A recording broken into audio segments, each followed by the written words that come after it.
So Blake Lively, looking very lively in this picture, has received criticism for how she's handled the press tour for her newest film, It Ends With Us. So It Ends With Us, new film, romantic drama based on the 2016 romance novel by Colleen Hoover. The book and then subsequently the film explores themes of domestic violence and emotional abuse. Hoover had this to say, quote, "This story was inspired by events in my life, but mostly from events in my mother's life. It was very important to me for that reason to do her story justice," end quote. And the film adaptation was the subject of rumors over behind the scenes beef between Lively and her director and co-star Justin Baldoni. Supposedly, he asked inappropriate questions about her weight. TMZ claims that he was asking because he had to lift her for a scene and had, supposedly has back issues, which I can understand because I also have back issues, but I guess Lively took offense to that. Lively also claims that, or at least said to source, she hasn't said any of this publicly, but Lively felt that Baldoni held an on-screen kiss for far too long. And Baldoni has hired a PR crisis manager. So he might be bracing for something to come out, and it seemed like everyone was on Lively's side. But then the press tour for this kind of really got into full gear. So Baldoni and Lively, you would think they'd be doing this press tour together and doing interviews together. They have been completely separate, and I think she unfollowed him on social media. Ooh, so, I love how we've been reduced to like high school drama. Like, oh, he unfollowed me on Instagram. But that indicates, they're obviously not on good terms. So, Baldoni, so you have two different press tours happening for this movie. Baldoni has seemingly focused on the central issues that are explored in the film. He was asked about the film potentially glorifying domestic violence, and he said, quote, "I think that they are absolutely entitled to that opinion, and it makes perfect sense as to why they would feel that way.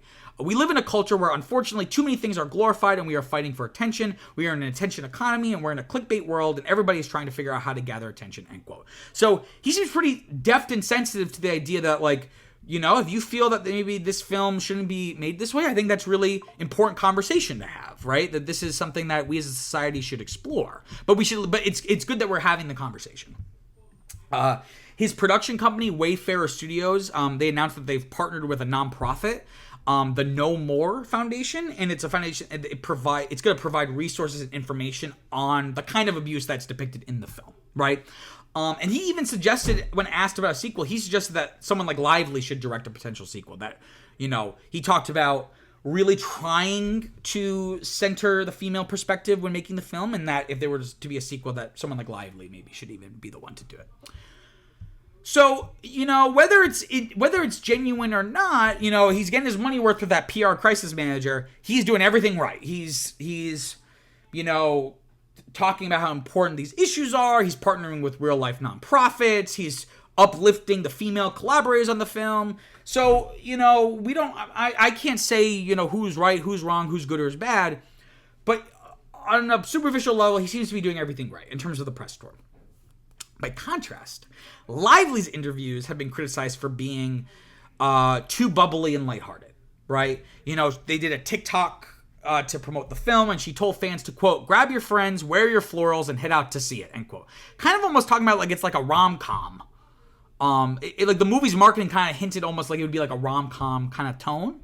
And also during these interviews, she spent a lot of time talking about her husband, Ryan Reynolds' new film, Deadpool and Wolverine. And she also promoted her hair care line. So a lot of people have not taken her kind of approach to the marketing for a film that's fairly serious in subject matter. They've not taken it very well. That she's kind of trivializing it or not taking it as seriously as she should, with as somber of a tone, I guess. So a lot of people have been reacting to this. I got some Twitter quotes here for you.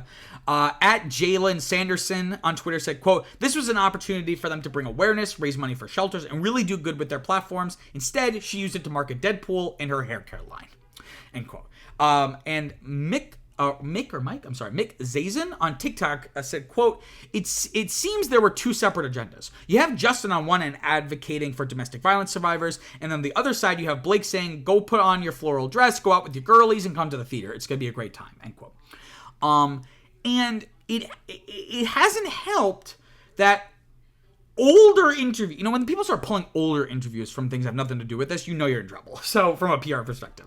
So older interviews with Lively have been resurfacing. They weren't hidden, but they weren't, no one was paying attention. Older interviews with her from previous press tours have resurfaced and show an aloofness or callousness, or even some would even say maybe pomposity from Lively. And the main one that people are pointing to is this interview she did in 2016 with a Norwegian journalist. I'm going to totally butcher this name. Kjersti Fla. It was an interview with Lively and Parker Posey. And they were both in the Woody Allen movie of all things, Cafe Society. And the Norwegian journalist Fla, her last name's Fla, congratulated Lively on her baby bump because she was visibly pregnant at the time. Lively, without missing a beat, sarcastically turns it around and congratulates the reviewer for the same thing, even though the reviewer is obviously not pregnant. She's like, "Oh, congratulations on your baby bump." And it just reads really weird. And then for the rest of the interview, Lively almost tried to ignore that the journalist was even there, and kind of just had a A-B conversation with Parker Posey and see your way out of it, right? Basically, the interviewer was not even participating. And with the resurfacing of this interview, this journalist made a statement recently and was like, is it not okay to congratulate someone on their pregnancy or to ask another woman about costumes she's wearing in a film? End quote. Because I guess that was something she was asking about the costumes, and Lively responded with something like, "Yo, I bet you wouldn't ask that for one of my male co-stars," which is fair and valid. But also, give this woman the benefit of the doubt. She's a woman too, and it seems like you're just being an asshole. And not only that, Lively had no way of knowing this, but reportedly, this Norwegian journalist was actually struggling with infertility at the time. So just to make things even worse. And on top of it all, this was, again, for a press tour for a Woody Allen film. Enough said there. Which during this, not during this interview, but during this press tour, she defended him as, quote, empowering for women, end quote. Even though he's a pedophile and rapist. Sorry, not sorry. So this is just all a really bad look. So with all of this coming out, Lively's tried to do damage control. She shared domestic violence, a domestic violence hotline and some statistics to raise awareness on her Instagram story.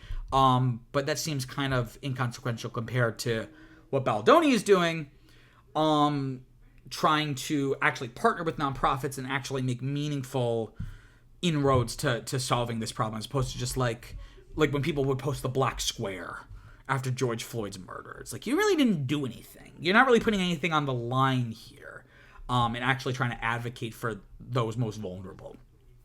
And so this is just a story that just reminds us that celebrities are people first, right?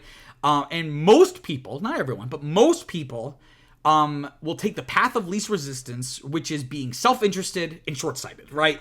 Most people are not perfect, and are always thinking about others and how to be nice to others and what's the best way to help society. Most people just aren't thinking that way.